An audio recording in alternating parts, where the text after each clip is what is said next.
Hey everyone.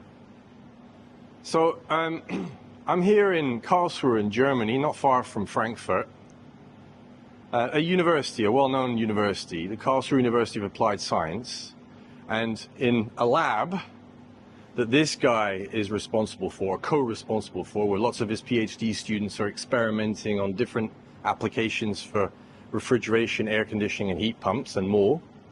Who is this guy? His name is Professor Michael Kauffeld. He's very well known to us all in the natural refrigerant industry. I've known you, I'd say, at least 15 years, probably more, right? And we've crossed paths many times. He's someone that is well respected. We helped publish actually a book that you authored on natural refrigerants, by the way, if you're interested in learning more. But today specifically, I'm here for a heat pump symposium that he hosted, bringing together about 100 experts to talk about heat pumps and the latest developments around heat pumps. And for me, the highlight, one of the highlights, was the discussion that we had, was based on your presentation about PFAS. So you're going to tell us a bit why PFAS is important, right? But I guess the question here is, right, people talk about PFAS-free, and the easiest way to go PFAS-free is to go to natural refrigerants, whether that's propane or other hydrocarbons, whether that's CO2, whether that's ammonia, or other natural refrigerants for heat pumps and other heating and cooling applications. So that's the easiest way. Get rid of the refrigerant, replace it with a natural refrigerant, then you go PFAS-free. But there are more and more people in the industry around the world arguing that, but wait a minute, there are certain materials, certain components within natural refrigerant heat pumps that have PFAS inside. And this is a problem, and because of this, we can't get rid of PFAS overall. So why was Michael's presentation so important? Because for the first time ever, we've had a series of universities actually study how much PFAS is inside a heat pump, right? Yes. To actually quantify that. We did. Yeah, and so I guess the short answer is this a thing that we should worry about? It's at least the thing we should think about. Okay. I mean, the majority of PFAS in a heat pump, if the heat pump is running on HFC or HFO, is the refrigerant. Like the total amount of...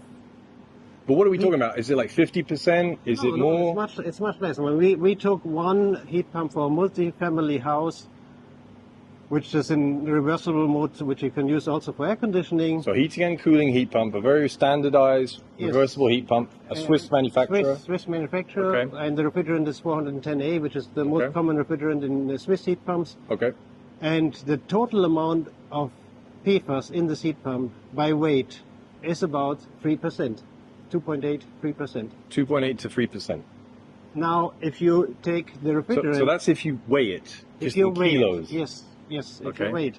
Like the total weight of the heat pump of that particular model was 800 kilogram. A lot of metal, a lot of electronics, the motor of the compressor and so on. And then we have the R410A as a refrigerant, 22 kilo in this case. So the total amount by weight of PFAS in the heat pump was 2.8%. And then if you take these 2.8%, about 2% was non-refrigerant. So 98% was the refrigerant. So it's and the refrigerant is easy to replace. Yes. I mean, this unit is designed to be placed outdoor.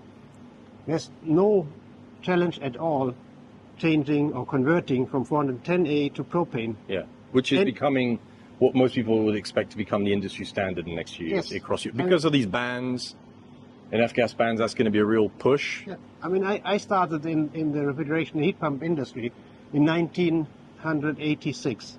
Okay, I thought you were going to say 1886. No, 1986. I'm not that old, Mark. No, I'm teasing. So I started there, and refrigerators at home were still running on CFCs, R12. And it took 4 years. It took the entire German home refrigerator industry to 4 years, 4 years for the transition from CFC 12 to isobutane. Okay. And my prediction is for the heat pump industry We will switch see the same way? Yes, the same way. We will see. We see this now. We saw the presentation from Lena. Yep. She said, okay, a couple of years ago there were 30 manufacturers in Europe with propane heat pumps. Now there are 50. Yep. So this will switch the same way. Mm. And then the 98% of PFAS is solved because the heat pump will have propane. But then we still have PFAS in the O-rings, in the seal of the expansion valve, in the electronics. So you're going to show me, because there's like a compressor behind us where you've got actually a specific component, just so people kind of visualize what we're talking about. Like specifically a component that you can point right now. You're pointing to a compressor here, and what is this thing here, this circle that we're seeing? Is this a sight?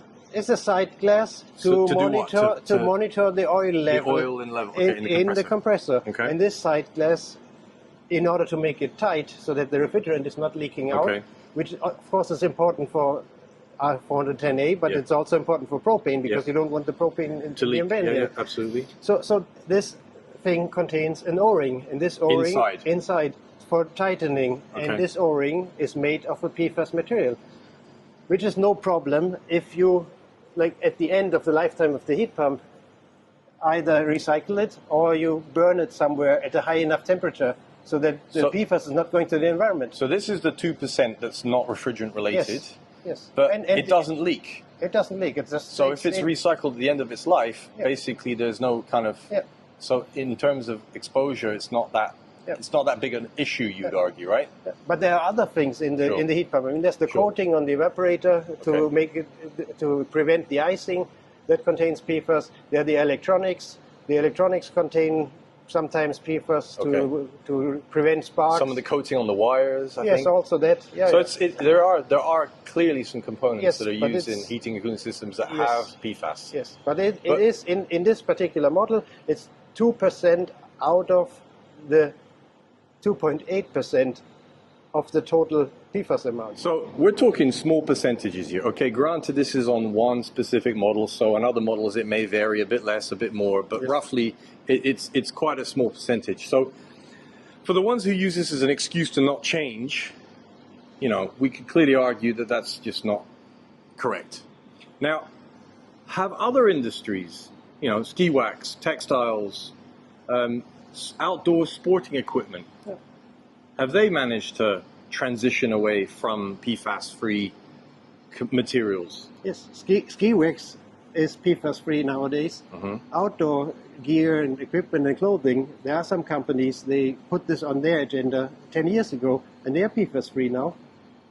So it's doable. There are other industries that have done this? Yes, and I mean, for a heat pump or a refrigeration system, all we have to do is go 90 years back before the invention of PFAS. Okay. And there were refrigeration systems, and there were heat pumps, and they worked without PFAS. Yeah. They were PFAS-free. Yeah. So what's the problem? Okay. We can, if the people living 90 years ago could do it, then we can do it again today. So it's just really a matter of will, and resources, obviously. And as clearly, this is clearly going to be a need in the market. There's going to be some top researchers like yourself. There's going to be lots of other new players coming into the market to offer those solutions.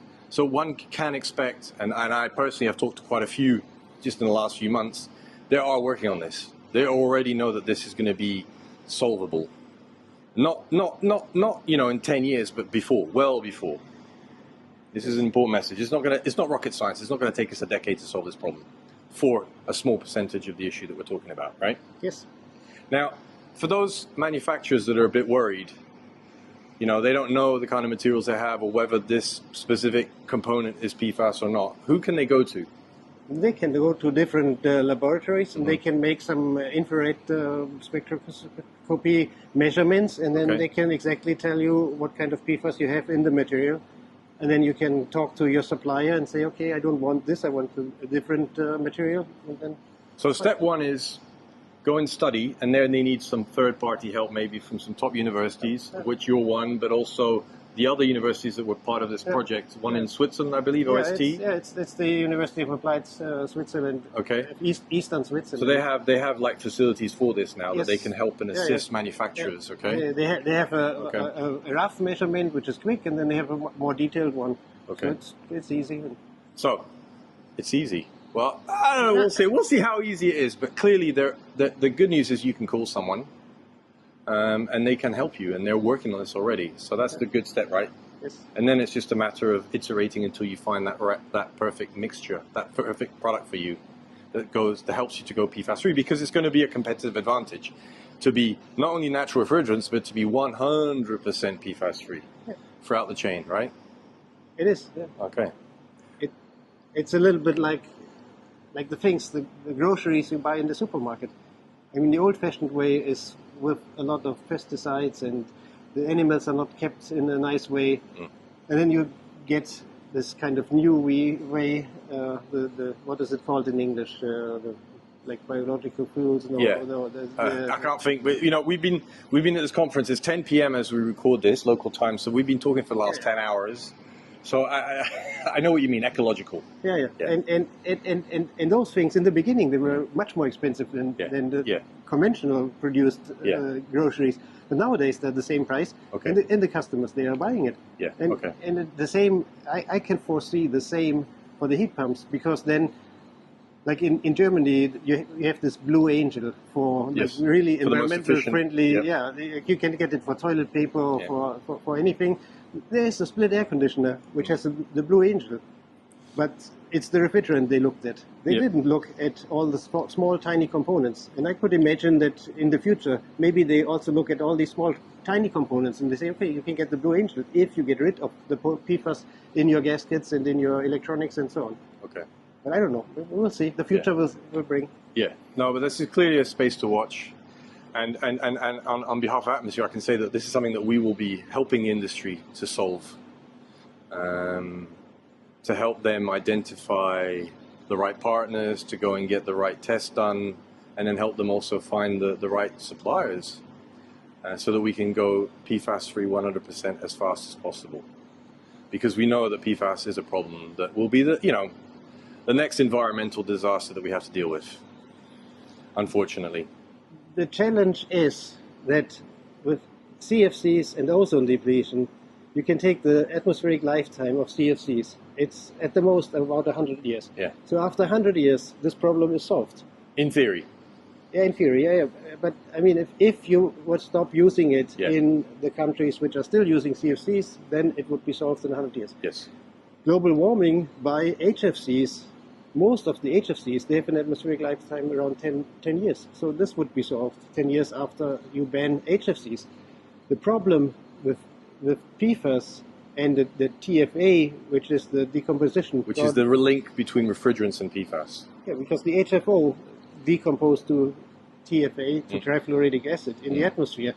And this TFA stays in the water, and especially in the groundwater, for thousands of years. So this will be a problem for our children, for our grandchildren, and grand, for the next 1,000 or 2,000 years. There are technologies for cleaning it, but it's way too expensive, and you cannot do it like on a worldwide basis, because all the water, the drinking water of the world, the fresh water or sweet water, whatever you call it, worldwide, will be contaminated by PFAS.